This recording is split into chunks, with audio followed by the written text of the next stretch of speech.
તો અમદાવાદના ચાંદખેડામાં રોગચાળો વકરે તેવી સ્થિતિ છે। રાજેશ્વરી સોસાયટી ત્રગડમાં સ્થાનિકો હેરાન પરેશાન છે। સોસાયટીમાં ગટરના ગંદા પાણી બેક મારતા હાલાકી સર્જાઈ। ગટરના પાણી બેક મારતા મચ્છરજન્ય રોગચાળાનો ભય ફાટી નીકળ્યો છે। સોસાયટીમાં મચ્છરનો ઉપદ્રવ વધતા મચ્છરજન્ય બીમારી વકરી છે। ડેન્ગ્યુ, મેલેરિયા અને પાણીજન્ય રોગચાળો વકરે તેવી દહેશત છે। તંત્રને અનેકવાર રજૂઆત કરી હોવા છતાં કોઈ જ નિરાકરણ નથી આવતું। કોર્પોરેશનને ફરિયાદ કરી છતાં હજુ સુધી નથી આવ્યું નિરાકરણ। સમસ્યાનું નિરાકરણ ન આવતા સ્થાનિકોમાં રોષ જોવા મળ્યો છે।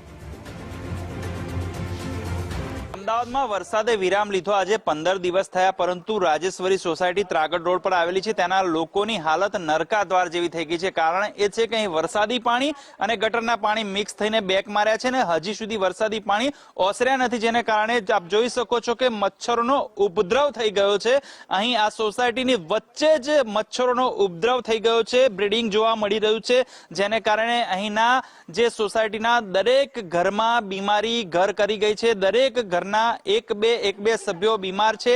ડેન્ગ્યુના કેસીસ પણ આ સોસાયટીમાં આવ્યા છે, જેને કારણે આ સોસાયટીના રહીશોનો રોષ જોવા મળી રહ્યો છે। ખાસ કોર્પોરેટરને રજૂઆત કરી, પરંતુ કોર્પોરેટર જ્યારે સોસાયટીના વેરા અને જે ટેક્સ ભરવાના આવે ત્યારે સમયસર પહોંચે, કોર્પોરેશનથી આવતી હોય, પરંતુ આ કોર્પોરેટર અહીં આ સોસાયટીમાં આ ગલી સુધી જોવા સુદ્ધા નથી આવ્યા કે કોર્પોરેશનમાં અનેક રજૂઆત છતાં અહીં કોઈ દવાનો છંટકાવ કરવામાં નથી આવ્યો કે કોઈ પાણીનો નિકાલ કરવામાં નથી આવ્યો, જેને કારણે રોષ છે। શું કહેશો બેન, કેટલા દિવસથી આ સમસ્યા છે?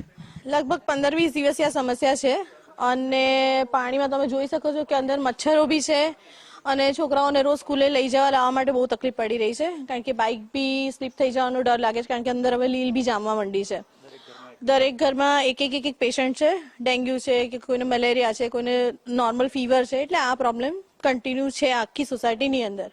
અને બીજું કે કોર્પોરેશનમાં કમ્પ્લેન બી કરી છે, અમે કમ્પ્લેન ક્લોઝ થઈ ગઈ છે એવો મેસેજ આવ્યો છે, પણ કોઈ અત્યાર સુધી અહીંયા અમે કોઈ અપડેટ જોયું નથી। રજૂઆત કરી પરંતુ કોઈ નિરાકરણ નથી આવ્યું, કોર્પોરેટર જોવા નથી આવ્યો, કેવો રોષ? જોવા તો આયા નથી, પણ પાણી એટલે નીકળતું નથી, ભરાઈ રહ્યું છે અને આગળથી કમ્પ્લેન આગળ જતી નથી, એટલે આગળ બ્લોકેજ છે તે સાફ કરવા માટે વિનંતી કે ભાઈ જલ્દી સાફ થાય તો અમારા અહીંયાનું પાણીનો નિકાલ આવે। ક્યાં સમસ્યા અટકેલી છે? કેટલી વાર રજૂઆત કરી, કેમ સમસ્યાનું નિરાકરણ નથી આવતું? સોસાયટીનામાં રોષ છે, શું કહેશો બેન? मेरे को तो 4 दिन हो गए फोन करते हुए कॉर्पोरेशन में, बोलते हैं कि मैंने फोन कंप्लेन लिख दी है, बार बार फोन करने का नहीं। मेरी छोटी 4 साल की बच्ची है, वो बीमार है, नील देख के वो उल्टी करने लगती है, उसको 2 दिन से फीवर आ रखा है, कोई निराकरण उसका आया नहीं है। फोन कर करके थक गए हैं।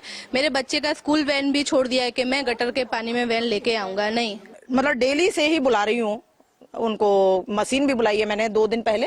वो मशीन वाला भी इनको लेके मेन गटर पे लेके गया, रेलवे के अंदर जो गटर है, कि भाई देखो ये भरा है, तो फिर कहाँ से मैं, मशीन वाला भी लौट के चला गया। રાજેશ્વરી સોસાયટી છે ત્રાગડ રોડ ઉપર, અહીંના લોકો ત્રાહિમામ પુકારી ઉઠ્યા છે। ઘરે ઘરે બીમારી છે, મચ્છરનો ઉપદ્રવ જોવા મળી રહ્યો છે। ગુજરાત ફર્સ્ટની ટીમ આવી છે, અહીં નરકા દ્વાર જેવી સ્થિતિ અહીંના લોકોની થઈ ગઈ છે। ઘરે ઘરે બીમારી છે, પરંતુ તંત્રના પેટનું પાણી હલતું નથી। કેમેરા પર્સન યજ્ઞ મોહન સાથે સચિન કડિયા, ગુજરાત ફર્સ્ટ, અમદાવાદ।